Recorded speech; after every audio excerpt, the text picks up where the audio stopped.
Hello and thanks for checking out ChartGuys.com. We're proud to be one of the most successful technical analysis communities online, teaching you the skills to become a more confident, effective, and informed trader. Join our community of hundreds of analysts worldwide working together to learn the charts, generate profit, and achieve financial independence. For access to daily live chart analysis and market coverage, a thriving chat community, along with dozens of hours of exclusive educational materials. We look forward to seeing you. Let's check out some charts. Checking in on the market, another day without much volatility. We got a daily inside bar, so the range was about $1.25 or so. Very low volume, below average. The bulls bought the dip. They kept control, and it was very easy to see that first thing this morning. We started with a little bit of weakness, and we said, can SPY break the low of Friday? Can QQQ break the low of Friday? Can XLF break the low of Friday? Only XLF did it. As soon as I saw QQQ not breaking a low of Friday, we can say the S&P 500 bears are not getting anywhere unless both of those sectors are going down to lower lows together. So I have no interest in playing the volatility sector unless I see both tech and financials dropping at the same time, losing support levels, because they've been playing this tag team sector rotation game for over a week now that is keeping the market just fine. So I even gave up on day trading today. I made a couple little low risk trades, stopped out break even twice. One was on natural gas, one was on CGC. And I ended up just taking a swing trade perspective with CMG, and that trade ended up working out. So I'm swinging 2/3 of a position in CMG after locking in 1/3 profit in the afternoon. And we'll see if that gets followed through. But let's look at the bigger picture. So again, my line in the sand is the low of last week for all individual names. If we do not break the low of last week, weekly consolidation is not underway. We had Apple hit all-time highs yet again today. That's only giving confidence to the tech sector. And SPY 30606, if that holds, I am bullish short term.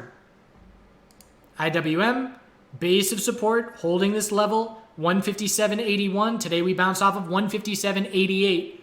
And the bulls need to break the hourly lower highs to try and give confidence that we can maintain this little triple bottom low. I need to see the bulls get over 159.27 to keep their control. If we break that level of 157.81, weekly consolidation is underway for IWM. QQQ, holding on just fine, daily inside bar.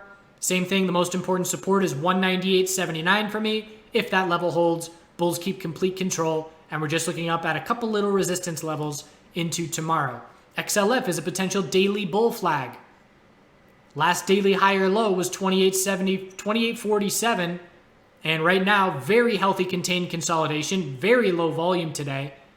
And if the bulls can break 29.82 tomorrow, we will say our daily higher low is set at 29.62, and we'll be looking right back up to the recent high just above $30.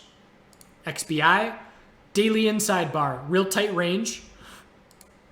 So if that breaks bearish, we will lose the hourly uptrend and we'll look for a daily higher low to form compared to 81, and that will keep, hiccups. That will keep the possibility of this head and shoulders pattern on the daily intact. So this could be a right shoulder forming, and if the inside bar breaks bearish, the odds of that will increase. Of course, if it breaks bullish, we're looking right back at our recent high. So a nice tight range, 83.10 to 83.95, and we'll certainly be expecting more volatility than that tomorrow. Healthcare sector, also daily inside bar. So tightening ranges everywhere. It was a holiday in both the US and Canada. And shout out to our veterans, appreciate the service, but no economic events today. The financial calendar was blank for that reason. So not surprising, not a whole lot went on. If XLV fails to break 95.67 and drops down and breaks 93.70 support, that's a daily downtrend. We'll be in a daily uptrend, and that will go to a lower high and lower low, which would then indicate weekly consolidation.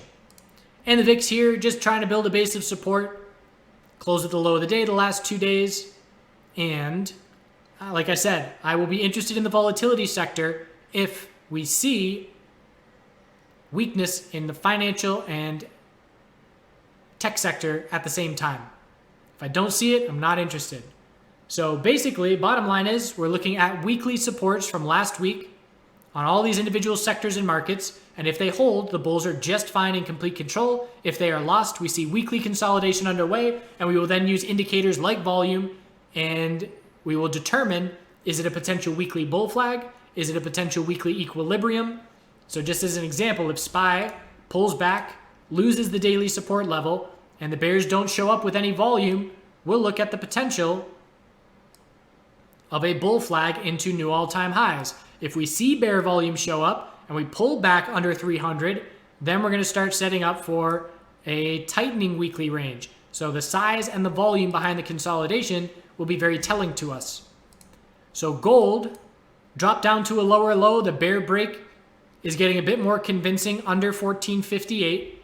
Little bit of a bounce here at the end of the day, but we are just looking at the 4-hour lower high pattern, which has been intact ever since we rolled over and the big bear volume showed up. So every single bounce attempt is a 4-hour lower high since then, with the most recent at 1466. So if the bulls do not break 1466, the bears keep their complete control on the 4-hour time frame. That being said, bull miners did a good job today. NUGT held its low of Friday just by 2 pennies, but we held the low of Friday while gold very clearly broke the low of Friday by a decent amount.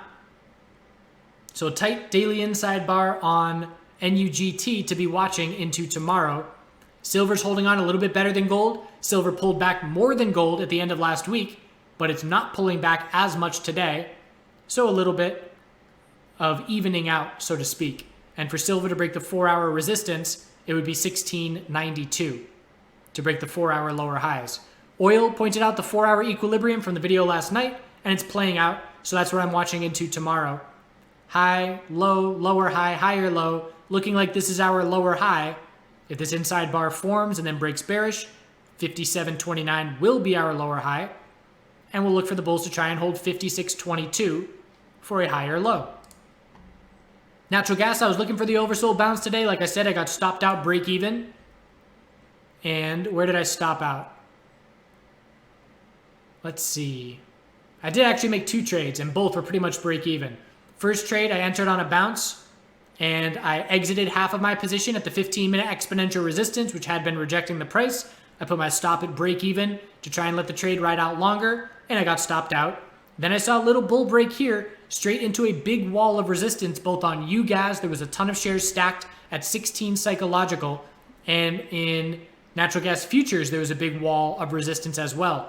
And as soon as that was hit, the market recognized that, bears jumped on it and bulls bailed, and I was one of the bulls that bailed, and I very quickly exited. I bought right at that little short-term resistance break, and I sold probably 1 minute later, right at break even, after I saw the size of the resistance on 16. And then we dropped to a lower low. Decent little bounce at the end of the day, but not enough to have me interested to give it another attempt. So we'll see where we stand tomorrow. Again, we are still looking for the daily higher low. Anything above 245 is a daily higher low, but at this point, even if we do find that daily higher low, we'll just be looking for a daily lower high to be a result of that bounce. That's where we stand heading into tomorrow. Hope you had a good day. Do not overtrade if you're a day trader in this market environment. There's some nice volatile names. Tesla, Roku, Netflix bulls showed up a little bit later in the day. Volatility ETFs, or I should say commodity leveraged ETFs. But for me personally, if I'm going to be trading the major names, I want clarity with the whole sector going in the same direction with solid volume and volatility, and we just don't have that right now. So adjusting my trading style, number 1, slowing down, and number 2, looking a little bit bigger picture, and perhaps a little bit of swing trading in my future. So we'll see you tomorrow. Do good things.